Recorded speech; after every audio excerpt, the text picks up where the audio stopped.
This was a game that I picked up in the latest Steam sale. I really was drawn to its ship-on-ship tactics and wanted to delve further. I wanted to go through space and time, and honestly, I wanted to have a deck builder game with these likable anthropomorphic pilots.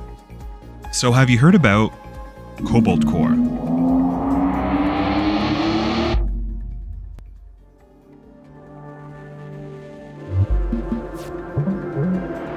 This video has two parts. The first part is if you're new to the world of deck building roguelite games, so what to expect from this experience. And then part two is if you're familiar with games like Slay the Spire, how can you expect Cobalt Core to be a different and fun experience?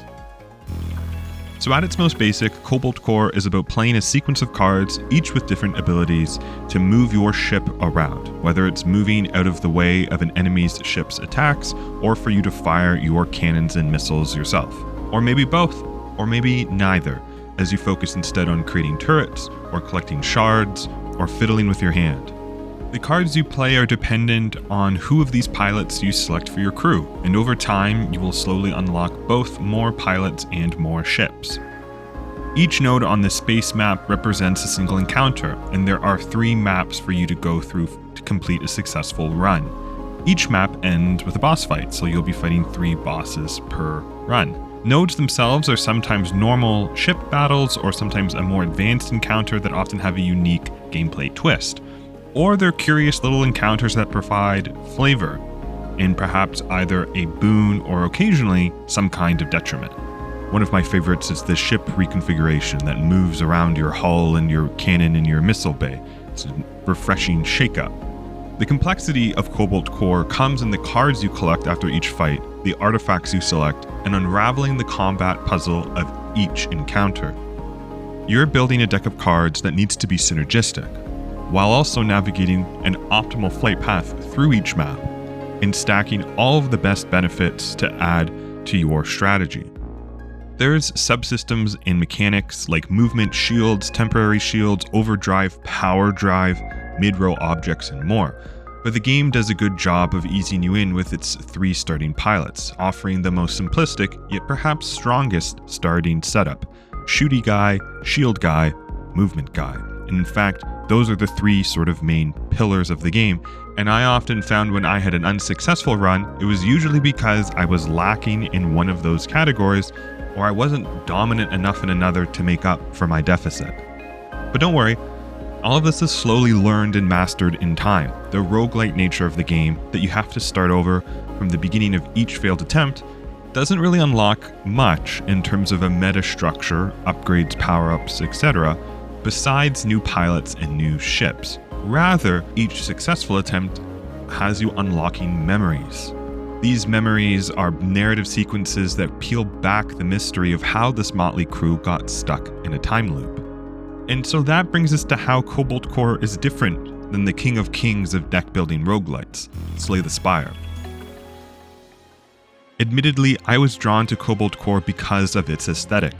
Both art style and music, I think, are leagues above Slay the Spire, and it just felt fun playing a deck building game that was cool to look at. I really like the chunkiness of the ships and of the UI and the chunkiness of the cannons and the laser bolt and the puffs of smoke and stuff.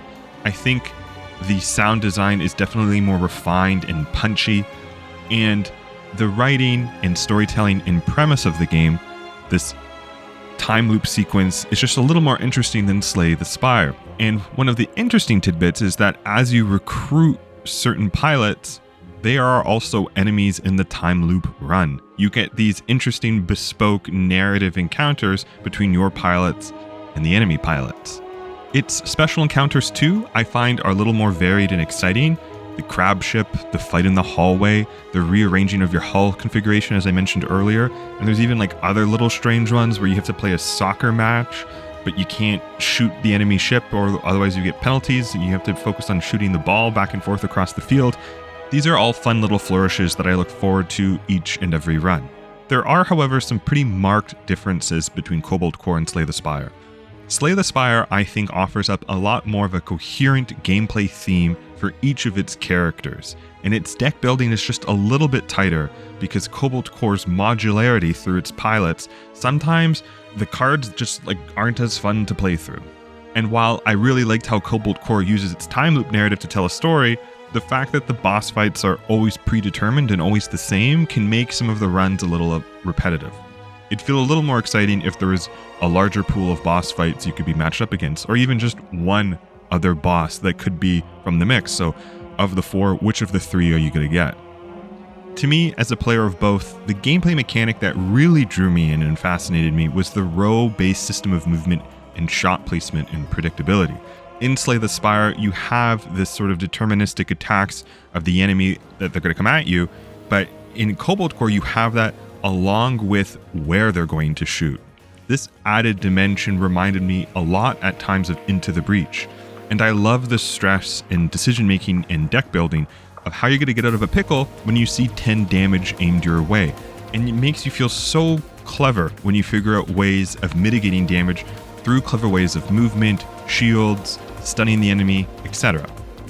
But it's the role of movement here that I think is one of the big distinguishing factors in Cobalt's Core gameplay design that makes it very significantly different from Slay the Spire. So, Cobalt Core is one of my favorite short burst pick-me-up and play style of games of 2024. At $25.99 Canadian, it's priced competitively with many of its deck building peers, and is totally justifiable at this price point. It also really runs great on the Steam Deck. I have also about 15 hours of gameplay at the time of a recording, over about 17 loops, a fraction of which have only been successful. I keep coming back to this game. I always love games that force you to make interesting choices, and Cobalt Core is filled to the brim with them. Who is in your crew? What is your ship model? What's their flight path? And then the decisions of each single combat encounter and your sequencing of cards and trade-offs between movement, shields, cannons, setting up combos, and more. And what's really great about the gameplay design is that I often know when I lose a run, I can kind of pinpoint exactly where it all went wrong. I moved too far when I didn't need to, so I didn't have movement banked for later. I didn't use shields at the right time. I didn't recognize and realize that if I did this here, it was going to have this consequence somewhere else. Games are at their best when you're meaningfully deliberating over the decisions they present you, when a game is filled with interesting choices. And I'm always making some kind of choice in Cobalt Core, and that's why I absolutely recommend this game.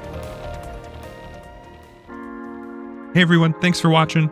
I do a lot of different stuff on this channel, but a mainstay has always been trying to bring attention to indie games and less popular titles in my Have You Heard About review series. If you like this review, I encourage you to check out some of my other ones. And if there's ever a game you want me to take a look at, well, no promises, but leave a comment about it below. Thanks for watching. See you all next time.